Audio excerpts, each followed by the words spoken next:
we can use creativity to separate us from anxiety by getting lost in the pure, grace-filled practice of making things we care about. Hey there, you're listening to the Girls Talking Life podcast, and I'm your host, Johanna. If you're like me, you love time with friends. I always leave feeling encouraged, inspired to try something different, or I've learned something new. So why not continue to grow even when we can't be with our girlfriends? We're not made to do life on our own. So in each episode of this show, I'll bring you a girl and her story to give you refreshing ideas to stir your soul. Let's walk this road together. Are you ready to talk life? Hey friend, you are listening to episode number 109 of the Girls Talking Life podcast. This is the second episode in our 4-part series on overcoming anxiety. If you missed the first episode, be sure to check out number 108 with Amy Seifert, Overcoming Anxiety with Spiritual Nourishment. Today, we're chatting about overcoming anxiety with creativity. Do you know that you can use creativity to access joy? Would you call yourself an artist? I would not have said that about myself, but my guest says we're all artists, and that by being creative, we're reminded of the goodness and the peace and the purity with which God created us. I'm talking with Merideth Hite Estevez, formerly trained oboist and creator of Artists for Joy, about how making something you care about can connect you with God and ease your anxiety. You'll hear Merideth and I talk about her story of perfectionism and anxiety and burnout, and creative practices that we can use to release anxiety and access that joy. We'll talk about how creativity intersects with our faith, and she will give us practical ideas to try. Dr. Merideth Hite Estevez is a spiritual space maker for artists as an oboist, writer, coach, and educator. Everything that Merideth and I talk about can be found on girlstalkinglife.com. Here is our conversation. Merideth, welcome to the show. Hi, how are you today? I am doing great, and I'm so excited to be talking to you. I feel like you are a little bit different than a lot of my guests. You mean you've never had an oboe player on your podcast before? You are the first. So welcome, and tell me a little bit more about yourself. Thank you. I'm so glad to be here. My name is Merideth Hite Estevez. I am living currently outside of Detroit, Michigan, although I am originally from South Carolina. So if you hear a little twang on occasion, that's why. Wow, where to begin? So yes, like I said, I am a classical musician, but I'm also a writer. And I have a business called Artists for Joy, which is really a ministry to help creative people cultivate community and access the spiritual aspects of creativity and really learn how to create a joyful, sustainable creative practice and to use creativity to foster well-being and joy. That is an awesome ministry, and I'm so glad that you do that. Thank you. Like you said, you are a formally trained oboist. You have earned your doctorate from Juilliard. You have this long, beautiful, impressive resume, and you've also experienced anxiety and burnout. And I would love to hear a little bit of your story, experiencing that, and then how you journeyed back to joy. Oh, yeah. Okay. That's like my life story. I'll just start at the beginning. So like I said, I grew up in South Carolina, and I really wanted desperately to get out of South Carolina. And looking back, I don't know why. South Carolina is a great place. I would like to get into South Carolina. Yeah, exactly. Especially like it's winter in Michigan right now. So it's like, yeah, South Carolina sounds great. But it was really more of a small town thing. And I wanted to see the big city and to be successful. That was always really important to me, to make something of myself. And I think I made an idol. I know I made an idol out of that, out of being successful. And it almost didn't matter what it was. And it happened to be music because I had a gift for music. And so I just followed my driven, disciplined self all the way up the ladder as high as I could go. And I moved all around. I went to boarding school for my last 2 years of high school. So I left home at 16, and then I went to the Cincinnati Conservatory of Music for undergrad, and I did a Fulbright in Germany and Yale University for my master's and Juilliard for my doctorate. And I got to the end of 12 years of higher ed in music. And I speak about it on my podcast. I'm standing there holding my diploma on West 65th Street in Manhattan and smiling from my dad's camera phone. And it was almost like that picture caught the exact moment that my joy for music died. Because I realized I was asking myself, how am I supposed to do this for the rest of my life when I don't even like music anymore? And I don't know who I am, and I don't know what I was created to do and why I'm even doing this. And I knew in that moment that it was a rock bottom moment for me. I was suffering, even, especially when I was at Juilliard, but even before, I was suffering from anxiety. And the way that anxiety came through for me in those days was staring at the ceiling in the middle of the night, obsessed with, the notes I had played wrong, or the conversations I had had, or something that was coming in the future that I was worried about handling. And so the anxiety was it was hard to let go of as a perfectionist, because I wasn't sure who I was without it. I believed that I only got into Juilliard because my anxiety had led me to try to be perfect. And so the years following my graduation with my doctorate was really the beginning of the unraveling of all those lies that I believed, that I had to earn my keep in the world, that I needed to be the best, to be worthy. And my faith as a Christian has always spoken into those things, but I'm sure you've experienced this in your faith. It's like, well, I hadn't really believed yet that God was good. I still think I believed that, just like in music, I had to earn my keep. I think I believed I had to earn God's love too. And so it was a long way back. I got into therapy, and I got treatment for an eating disorder, and I got married to an amazing husband who's a Presbyterian minister, and we moved to Wilmington, Delaware, where he was planting a church. And he encouraged me. He's like, there's this book called The Artist's Way, and the subtitle is something like Creativity as a Spiritual Practice. And he's like, you should read this book. And I was like, oh, well, okay. He's like, you know what? You should lead a group at church around this book, because there are a lot of creative people in our church, and I think they would really enjoy this. And that book changed my life. And it was the beginning of thinking about music and creativity in general. The book is not just about music, but thinking about creativity as a way to connect to a higher power. And so that was really how I began to crawl out of my hole of burnout and anxiety, and begin to use my place of greatest wounding for healing and with others. And the other people that were in that book group with me at our church, I'm still talking to a lot of them, and we're still healing together. And that group, we do it on Zoom now, and that group has grown. We had over 400 people registered to do the book again. So, wow. So I had my rock bottom moment, and then and God really gave me an opportunity to not only find healing, but to do that with others, and to then turn around and offer healing to others as well. So. And I think that's what so many ministries are born out of, is the struggle that you faced, that God redeemed, that you are able to move forward and help other people. So amazing. Thank you. You speak to artists directly. And while we're not all artists here, I do believe that we're all creators in some way, because, God is the master creator, and we are made in his image. And you have written this book, which is not out yet, but sounds amazing. And it is to help creatives who are struggling.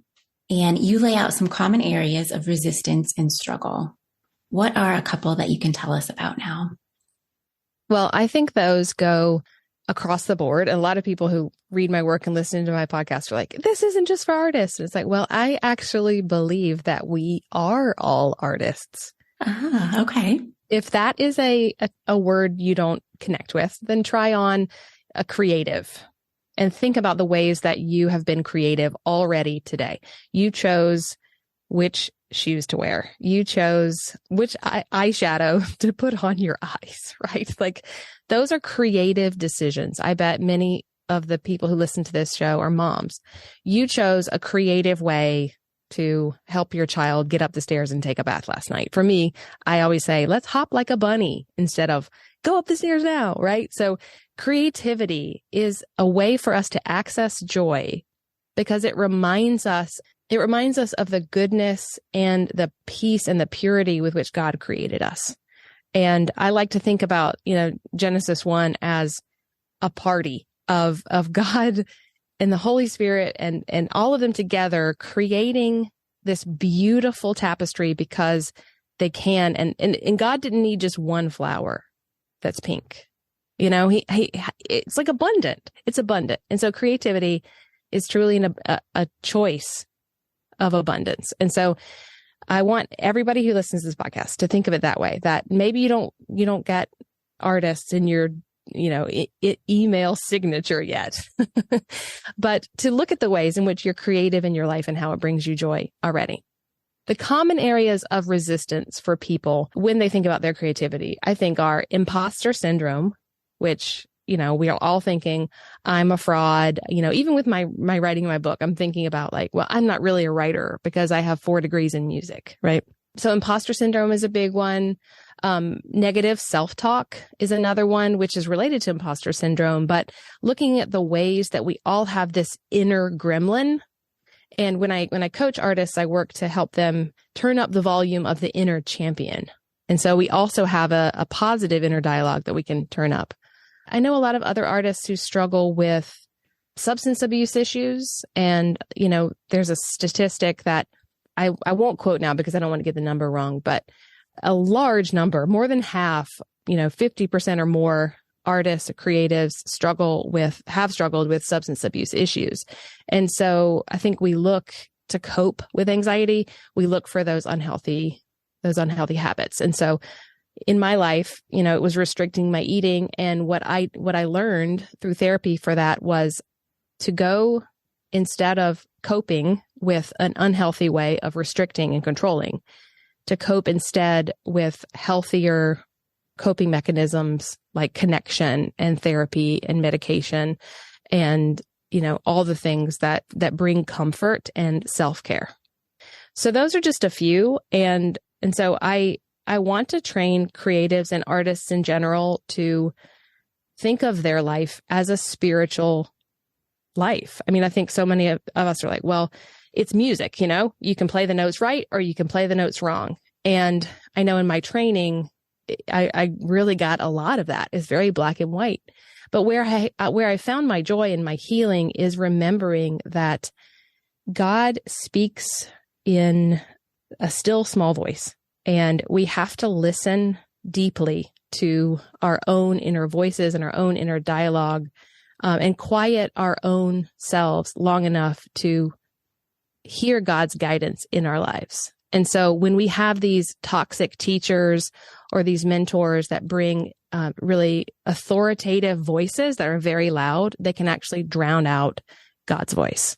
So I work with a lot of people to begin to quiet themselves enough to even think about their creative practice as a spiritual one.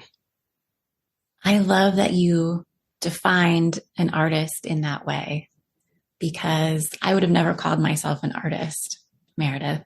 A creative, yes, but an artist, no. So thank you for just giving us that permission. Well, and I think I want to rent out a billboard and put this on a highway somewhere. Being an artist is not like being an astronaut. You don't have to qualify and pass a test and then you get your card or your, helmet or whatever they get when you become an astronaut. It's a way of life. It is truly a way of life. And I know you probably can think of that person who is just living their life with zest. Yes. And they have this inexplicable joy in their eyes and painting a wall in their house. And they approach life with the mindset of being an artist, thinking like an artist. And I think that is something that we can all do to connect us to God, the artist, but that can also just make our lives better. You guide people toward creative recovery, which is what you're talking about here a little bit. Dive a little deeper into what that looks like and how we can actually use this creativity to fight our anxiety. Okay. So if you have baggage around creativity, which I think most of us do, like maybe I'll be the interviewer for a second and ask you, what are some of the memories you have from your childhood or from, your early adulthood that you remember around making things you care about? And it could be really anything. Well, I played the saxophone from like 5th to 10th grade, and that was making music that I cared about. And what do you remember about that? I loved being one small part of the bigger song. And the thing that stopped me was I was in the lower band as an underclassman. And then, the next year I wasn't being promoted to the upper band where I felt like I belonged. So that was the end of my saxophone career.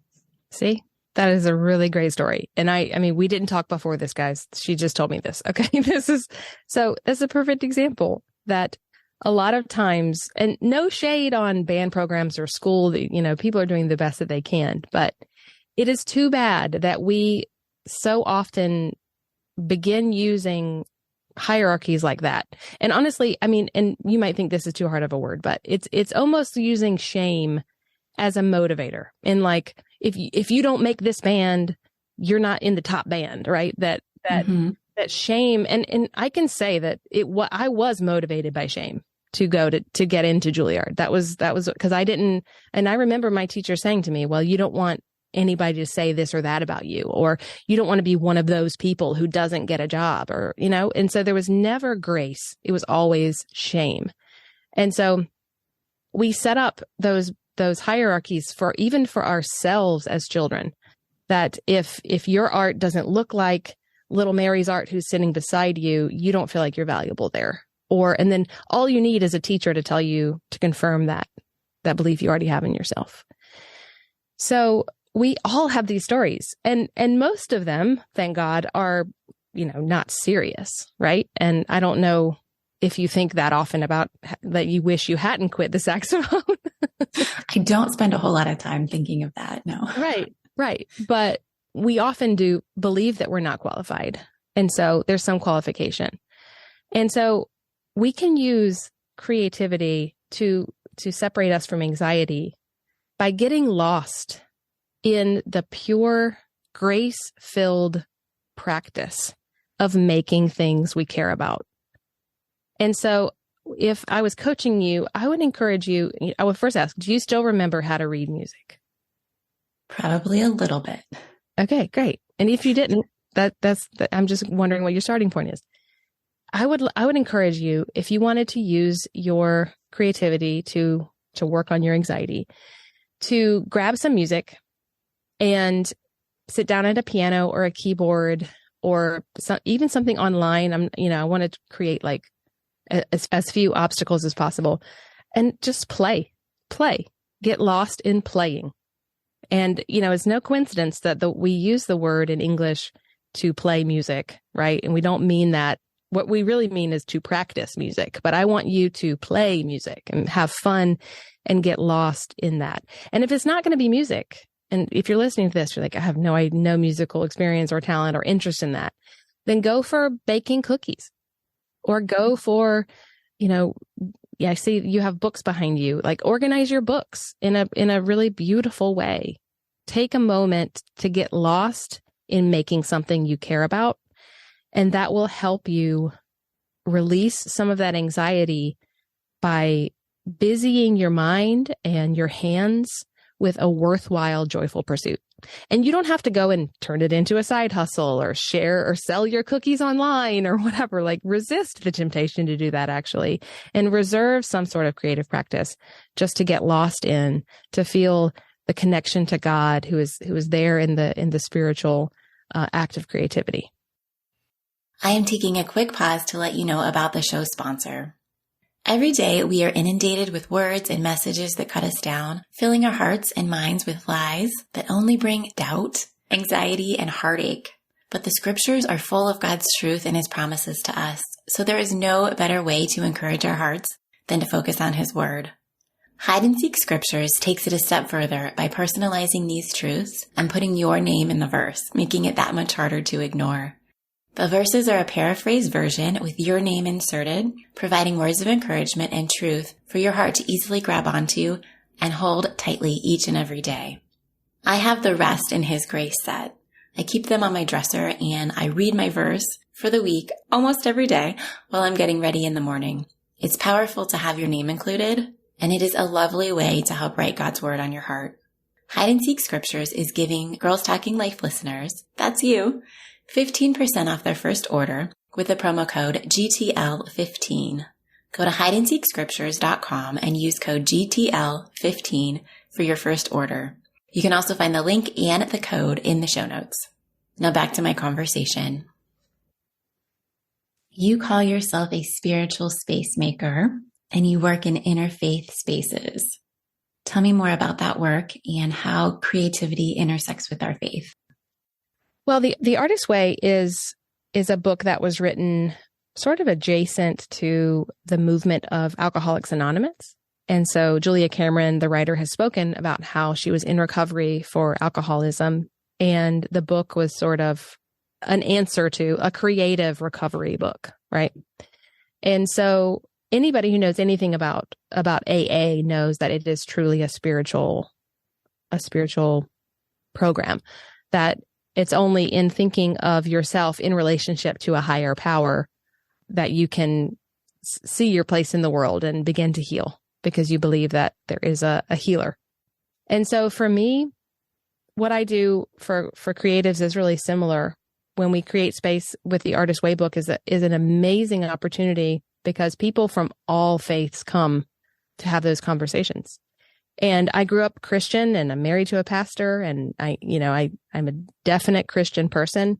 And yet I feel that God has called me to secular places where creatives who have felt deeply God's presence, but may have baggage around Christianity or organized religion in general. I feel called by God to create spaces where those folks feel safe. And so much the conversation often does turn to Jesus and, all kinds of religious traditions. And it is a truly holy experience for me to get there and, be a Christian representative in those spaces. And when we started doing this work at our church, we actually started growing the church. People started coming and accepting Jesus in their life and learning more about the church. And, I wasn't coming out there to evangelize. I mean, I'm, of course we all are as believers, but I think that speaks to the power of creativity to be a gateway for people who may not be, at first open to talking about Jesus. And so I just really love doing that. I mean, it's not always easy, because, you read the news, the world is kind of at a fever pitch right now. Yeah. With hostility and divisive thinking. And, I really feel lucky that I have found a couple of co-facilitators and other people in our community who help me do that. And one of them's atheists and the other one is agnostic. And, we have some people who come from the Buddhist tradition, and we all stand confidently in what we believe. And we have conversations about faith without ever, hopefully without ever feeling threatened or unwelcome or unsafe. So it is my happy place and I love it.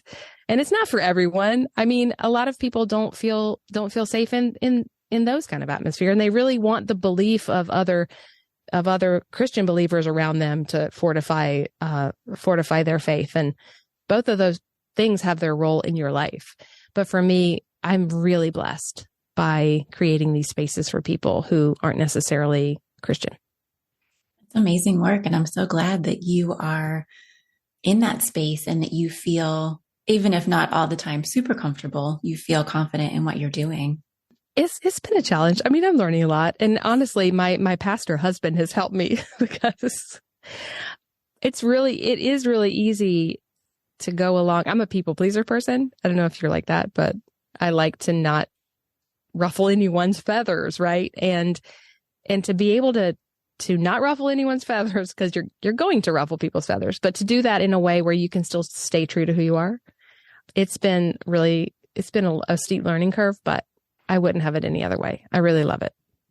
You're talking about being in community with these people at your church, and Girls Talking Life is all about being in community with other women.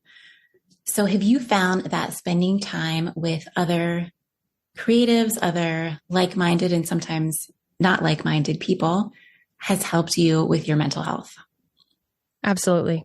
Yeah. I mean, we have this one exercise at the very end of the Artist Way that we do together on Zoom, where I have a giant jar that's, it's a picture of a jar, and it's on this mural online where you can move like Post-it notes into the jar. And what we do is, and this exercise came directly from the book, so it's not my exercise, but we made it work on Zoom, where everyone writes down in their journal before we arrive their worries, their resentments, their dreams, their hopes. And we come together and each person gets a chance to read one that they want to share, their hope, their dream, their resentment, their worry. And then we put their name on the Post-it. And then as I'm digitally moving the Post-it into the jar on the mural, everyone unmutes on Zoom and says, "God's got this." And it's just a Zoom call, and it's just little talking Brady Bunch heads. Like, it's not even real people. I mean, they're real people, but their body isn't in the room with me. But that community is so powerful, to know that you're not alone, and to confirm together. And not everybody in that room believes in God, right? And if they don't want to say God's got this, they say the universe has got this, or I've got this, or whatever it is that they believe they say. But we say that together. And there are many of us who say God's got this, and we are there supporting one another and being in community. And I leave that meeting every year so restored and believing that there are people there that are supporting me and that believe that I will be okay. And that worry and that dream and that resentment, I can let it go, because I've shared with someone else besides, my husband, that I'm feeling this thing, and they confirmed for me that God's got it. So that's just one example of how being in community has shifted my mental health totally. I mean, therapy too, but talking it out and having somebody say, "Me too," or "You're not alone," or "God's got this." Merideth, what is your final encouragement for our anxious minds and our creative hearts? I think my guiding scripture for my life is Ephesians 2:10, which is you are God's handiwork. And the word handiwork has a lot of different translations: craftsmanship, artwork, masterpiece. But the Greek word is poema, or poemia. Sorry, somebody can correct me. And it's where we get the word poem. Mm-hmm. And so, having written poems before, or maybe you having read poems, if you're not a poem writer, I feel so precious about the poems I've written. And so when I think about God relating to me, that I am God's expression of love and joy. I am an example of what God loves about his world that he made. And when I think of it like that, I can remember that I'm not alone, and that born in me is that creative image of God that has that same desire to write a poem and reflect the world, reflect back to God. Look, almost like a kid holding up the watercolor, right? Or the finger painting. Look what I made. And we get to do that. And how grateful I am to be made in that God's image, that creative God, the God that loves artists and loves art. And that by doing art and being creative, that we get to reconnect to him. What a wonderful way to think of God making us. Thanks for sharing that. Meredith, you are doing such great work, and you have opened up just some ideas in my head, and I'm sure everyone else's, their creative juices are flowing of things that they can try, or, a door from the past that was closed because of shame, like you mentioned, or a number of reasons that it might be time to open up to work through some things that could really ease that anxiety and just give you this creative outlet. So I so appreciate your wisdom to help people creatively recover. Well, I'm glad. And if you get stuck, if you're going to make something you care about and you're having the gremlin chime in, just contact me and I can coach you through it. I would love to shift a little to your favorite 5. I ask all my guests what they are loving, reading, or wearing, or watching right now. Well, I took some time and wrote my favorite 5. And honestly, I had a hard time narrowing it down, as you can see from my personality. I like living and I like enjoying things. I like favoriting things. How about that? Okay. So number 1. So this Christmas, a woman from my church came up to me. This was pre-Christmas. She came up to me and was like, she said it in a much better way. She wasn't like hating on me, but it was like, let's work on some skincare. Like you're wearing blush wrong, basically is what she told me in a really kind, loving way. If you can imagine an old lady telling you you're wearing your blush wrong, but I was wearing my blush wrong, quote unquote. But I was wearing a blush that was not working for me. And so she, of course, sells Mary Kay, and she invited me over and she asked me like, what's your skincare regimen? And I was like, oh, well, I just use whatever soap is in the bathroom, And so she hooked me up with a skincare regimen for the first time in my life, and I'm almost 40. So I need to be taking care of my skin, right? And 40 is not old, but I'm just saying like you all have probably been, I'm not saying you're older than me, but people who are 40 and older have been probably taking care of their skin for decades, whereas I was just using the stuff from the drugstore. Anyway, Mary Kay is my number 1. Did you know this woman, or did she just approach you? She goes to our church. So, okay. Being a pastor's wife, she's like, hi, pastor's wife, let me fix your face. How sweet. And also, wow, that's, Yeah. I decided to take it as a compliment. Yes. Honestly, being the wife of a pastor, sometimes you just have to roll with it. So she hooked me up and I really am enjoying. She taught me how to wear makeup, basically. And I love it. I feel so great. I feel confident in my skin. I just feel amazing. So it doesn't even have to be Mary Kay. Like, don't even worry if it's not Mary Kay. Just invest in your skincare regimen.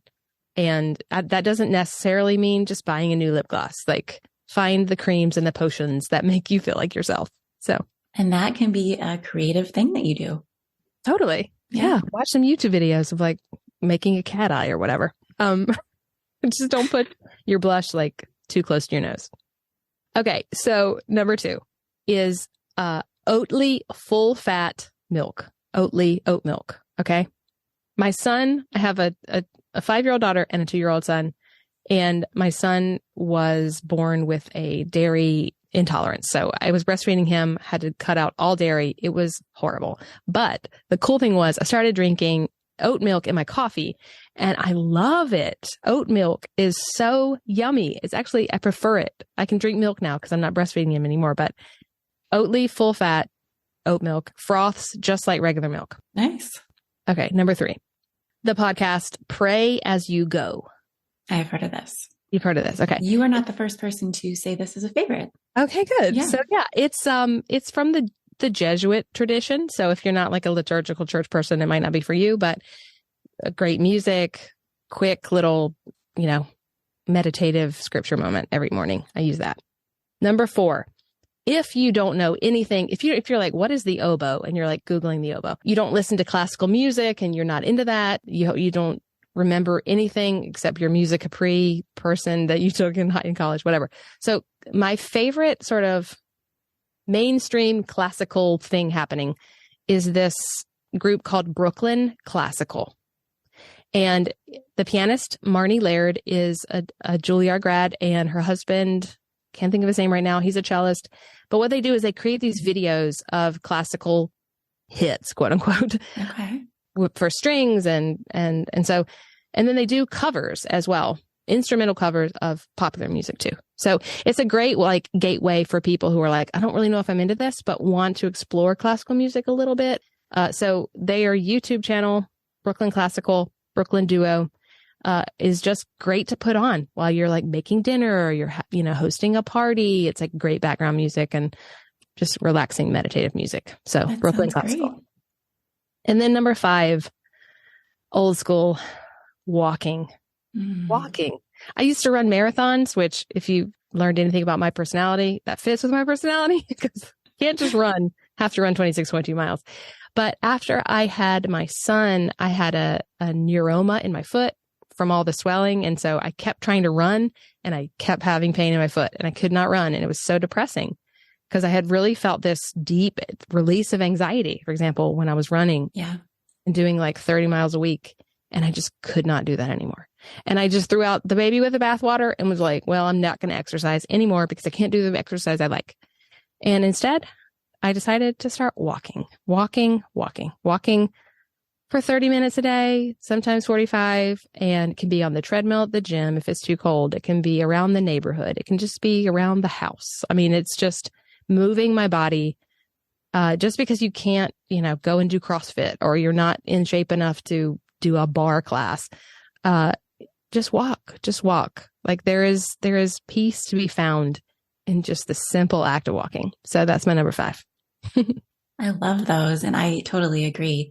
I have found that moving my body in any way, even just stretching, is such a great releaser of anxiety and allows you to, center yourself and ground yourself.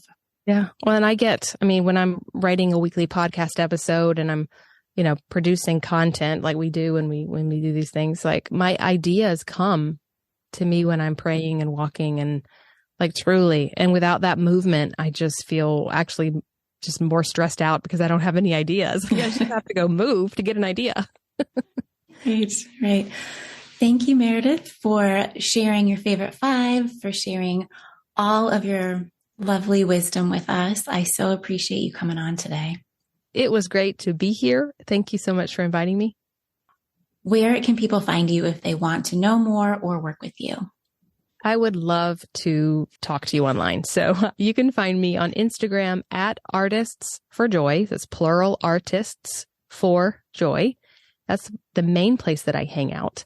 My website is artistsforjoy.org, and my podcast, which is a weekly injection of creative joy into your earbuds, that goes live on Fridays, and it's also called Artists for Joy. So we're on all the platforms and in all the places. So come say hi. And if you know an artist or a creative who needs some support, or even if you are looking to inject your life with a little creative joy, I do one-on-one coaching, and you can learn more about that at artistsforjoy.org/coaching. Awesome. Thank you, Meredith. Thank you so much. Have a great day.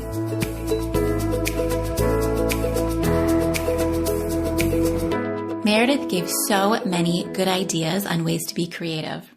Since I've talked with her, I have done some painting with my daughter, something just for fun, relaxing, and I was not caring about how the end result looked. It was very therapeutic. And I still plan to get out some music and see about playing the piano. One of Meredith's favorites was walking, and we talked a little bit about how movement helps, not only for us to be more creative, but helps to release anxiety. And guess what? The next episode in this series is Overcoming Anxiety with Movement. Everything she and I talked about, including all the ways to connect with Meredith, can be found in the show notes for today's episode. And friend, if you enjoyed this and are loving the series that we're in, please let me know by leaving a 5-star rating or writing a short review. Don't let the conversation stop when the show is over. Share your story and start your own conversations with the girls in your life. I will see you back here in 2 weeks. Thanks for tuning in.